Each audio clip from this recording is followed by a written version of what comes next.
नमस्कार। आज हम बात करेंगे EIA जो नई एजुकेशन पॉलिसी है, यानी न्यू एजुकेशन पॉलिसी है। उसमें ये इस सेमेस्टर में नया टॉपिक शामिल किया गया है और ये आपके लिए बहुत ही उपयोगी होगा। EIA इसका फुल फॉर्म होता है इन्वायरमेंटल इम्पैक्ट असेसमेंट। तो इसके बारे में कि इन्वायरमेंट को किस तरीके से हम एसेस करते हैं या उसमें होने वाले प्रभाव परिवर्तन जो भी है, हम इन्वायरमेंट में किस तरीके से उसको देखेंगे, किस तरीके से कैसे एनालिसिस करेंगे, उसी को शॉर्ट फॉर्म में कहते हैं EIA। तो EI के बारे में जानने से पहले हमें इन्वायरमेंट के बारे में पता होना कि इन्वायरमेंट क्या है। तो किसी ऑर्गेनिज्म के चारों तरफ पाया जाने वाला एरिया है वो उसके और उसके बीच जो रिलेशनशिप है ऑर्गेनिज्म के इज कॉल्ड इन्वायरमेंट। इन्वायरमेंट में सभी हमारे नेचुरल रिसोर्स आते हैं, water, air, land, forest, reverse, ये सभी इसके रिलेटिव होते हैं।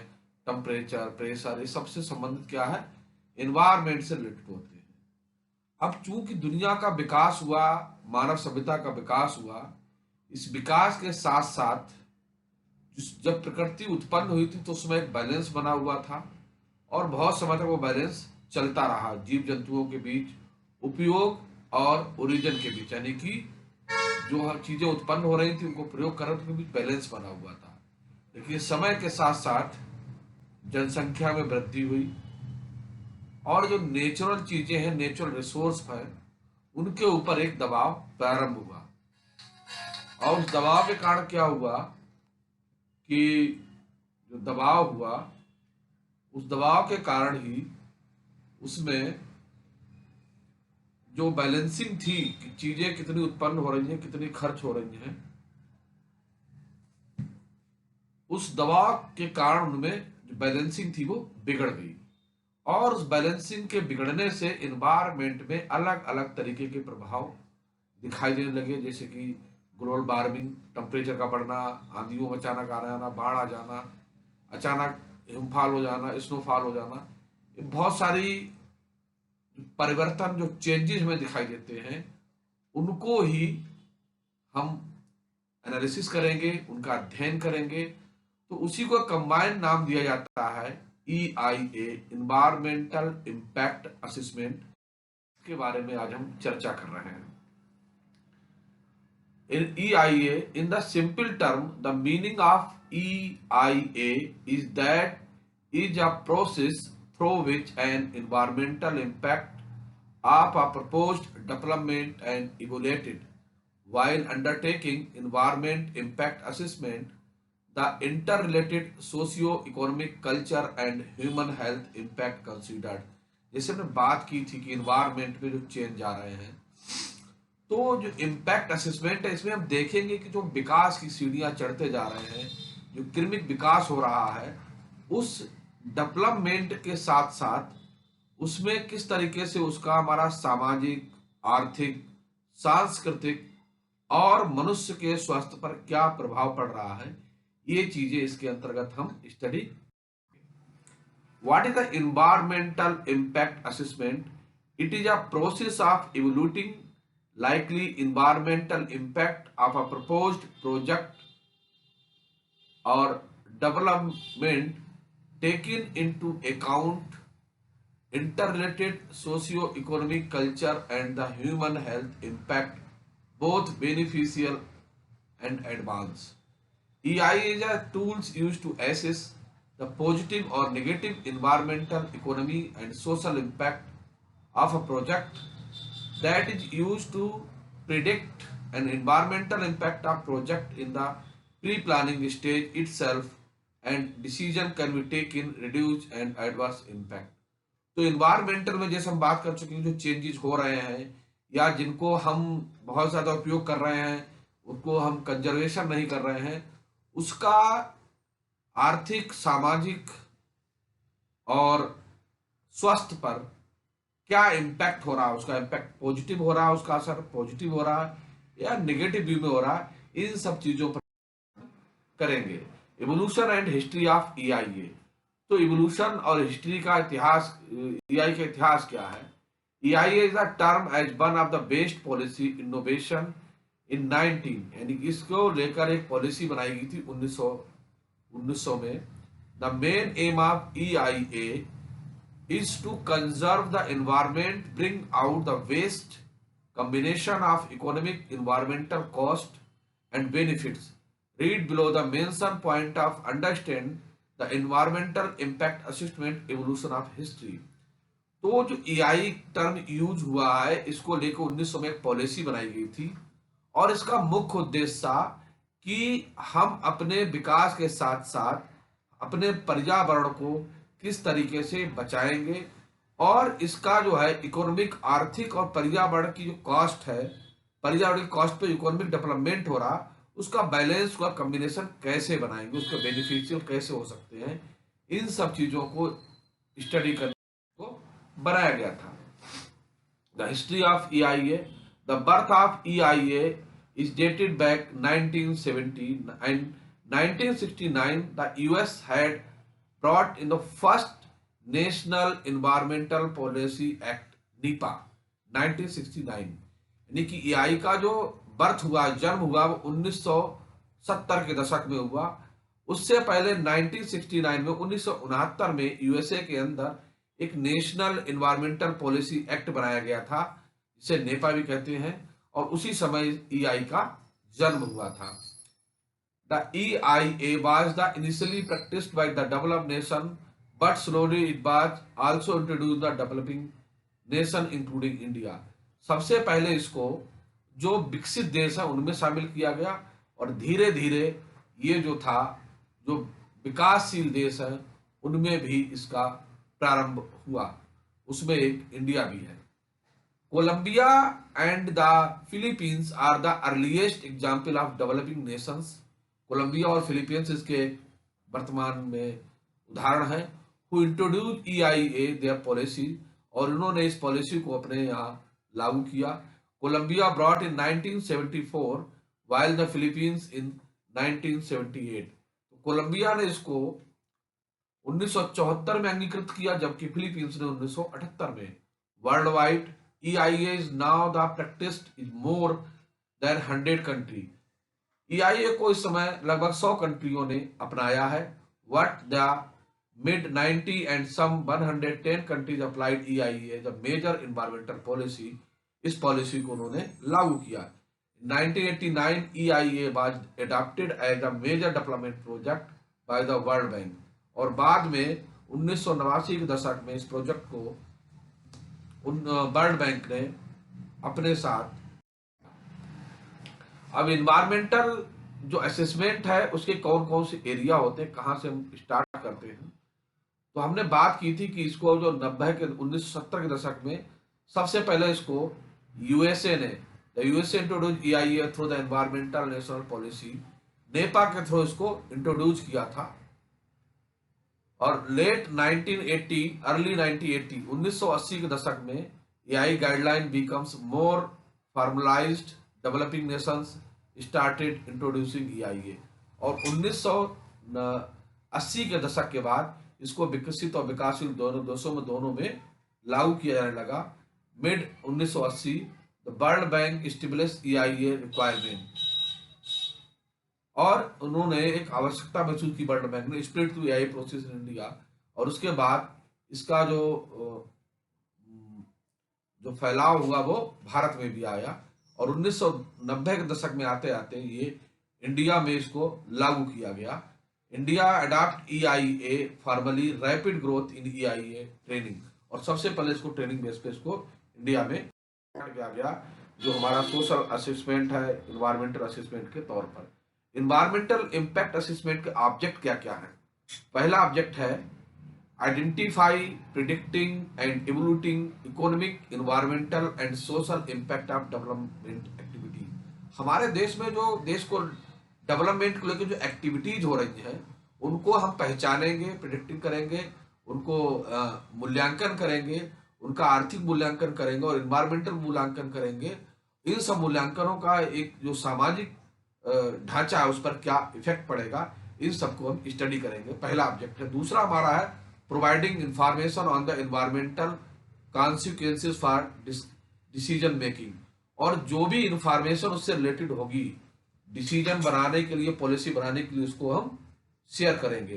Promoting environmentally sound and suitable development by identifying appreciate alternative mitigation measure, और इसको प्रमोट इन्वायरमेंटली को तेजी से प्रमोट किया जाएगा, जो कि हमें उसको पहचानने के लिए या जो दिक्कतें हैं, जो समस्याएं हैं, उनका अल्टरनेटिव रास्ता क्या हो सकता है देखने के लिए। इन्वायरमेंटल इम्पैक्ट असेसमेंट प्रोसेस, इसका प्रोसेस क्या होता है उसको हम यहाँ देख सकते हैं। पहला काम है कि किसी प्रॉब्लम्स को स्क्रीनिंग करना, विच प्रोजेक्ट नीड फुल और partial assessment study decided this stage. तो इस स्टेज में किसी प्रॉब्लम्स को लेकर हम क्या करते हैं, स्क्रीनिंग करेंगे उसको और डिसाइड करेंगे कि ये स्टेज किस स्टेज में। Scoping, which impact necessary to assist the decide this stage, और इसमें हम इस स्टेज में डिसाइड करते हैं कितना आवश्यक है इसको असिस्ट करना। While doing so legal requirement, इसके लिए जो विधि की जरूरत होगी। The international convention, expert knowledge, public engagement are also considered, और इसके अंतर्गत जो जबकि इसको लेकर जो विधि का है और अंतरराष्ट्रीय कन्वें जो बातचीत होती है, कन्वेंशंस हैं, एक्सपर्ट की नॉलेज है, और पब्लिक को भी इसमें शामिल करके इसको कंसीडर किया जाएगा। Alternative solutions and avoid the least reduce the adverse impact of the project are also study in this stage. और इसमें क्या होता है कि कोई समस्या है, कोई चीजें चल रही है डेवलपमेंट की, उसमें कोई समस्या आ रही है, तो उसका अल्टरनेटिव भी सोचा जाता है। Investigation of alternate decision design और site for avoid mitigate impact takes.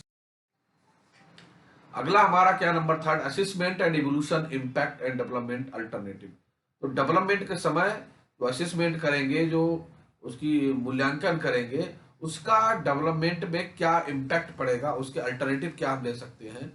environmental impact of proposed project analyzed, light is thrown upon the alternative present to such project. EIA report also called environmental impact assessment, an environmental management plan, and also a non-technical summary of the project impact is prepared for the general public in this stage. अगला हमारा impact process क्या है, decision making, जो हम फैसला क्या ले सकते हैं इसको स्टडी के बाद।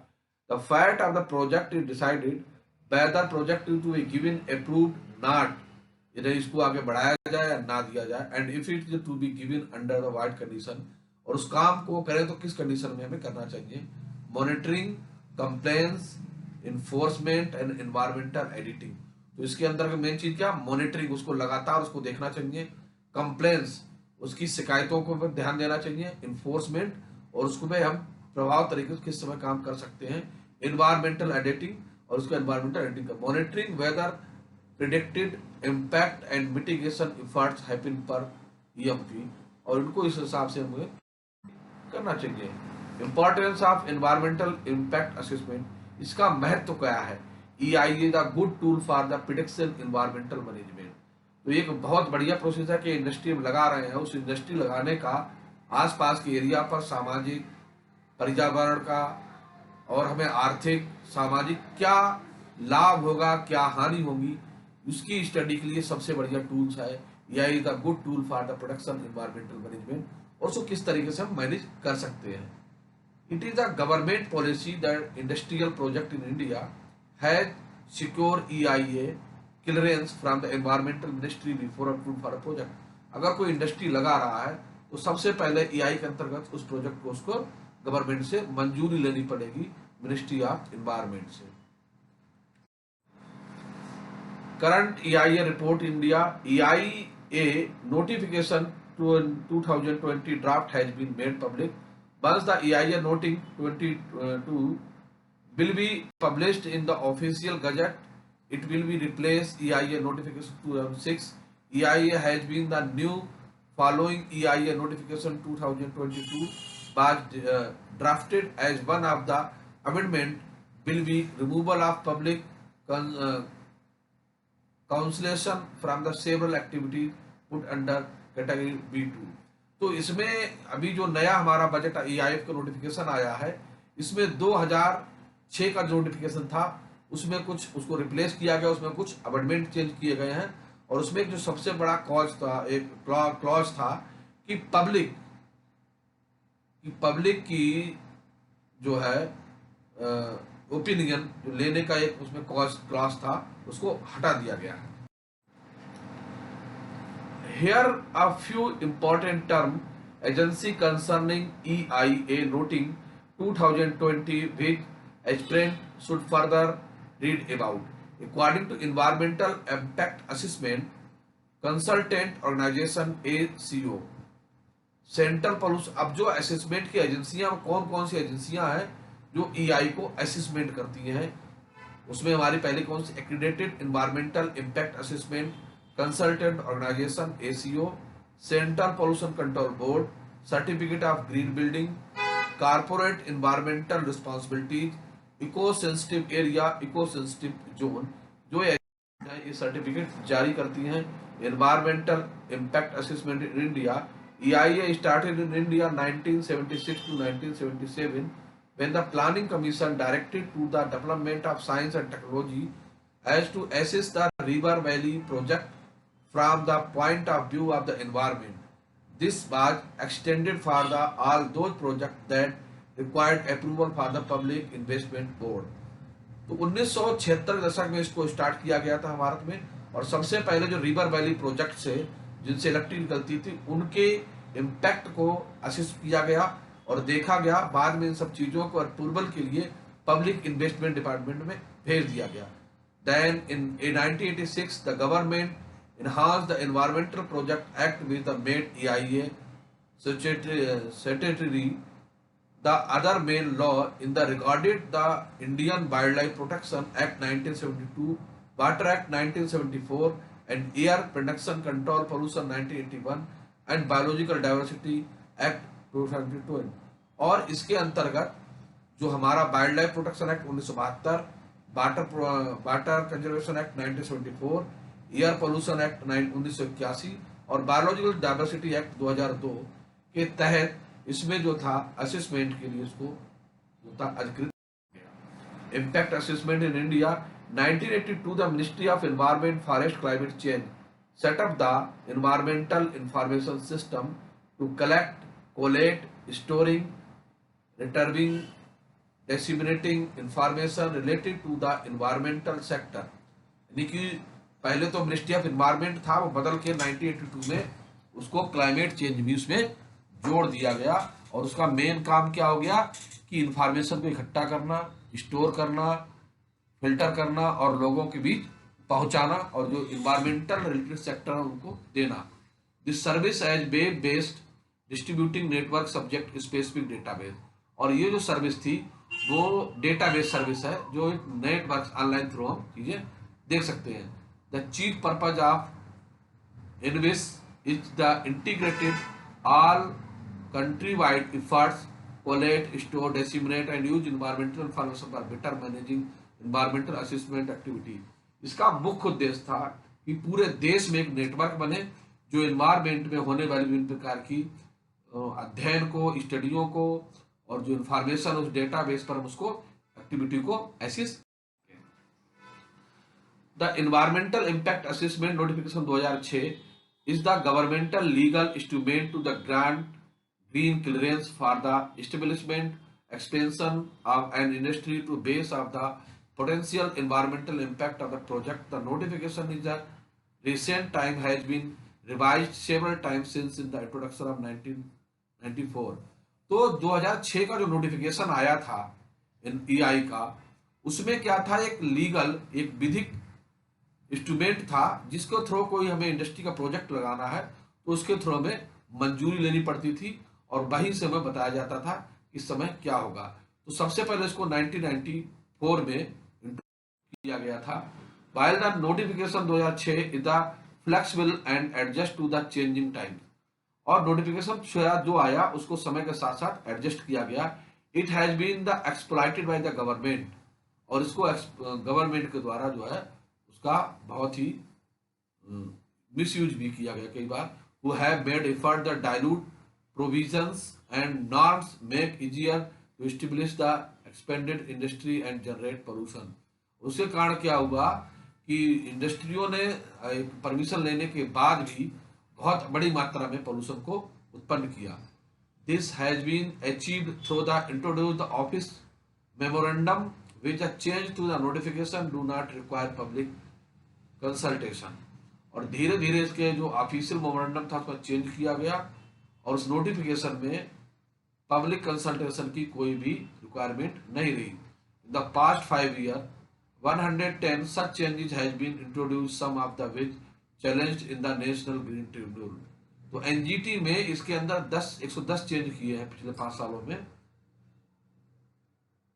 जिसको चैलेंज किया इसने एनजीटी ने।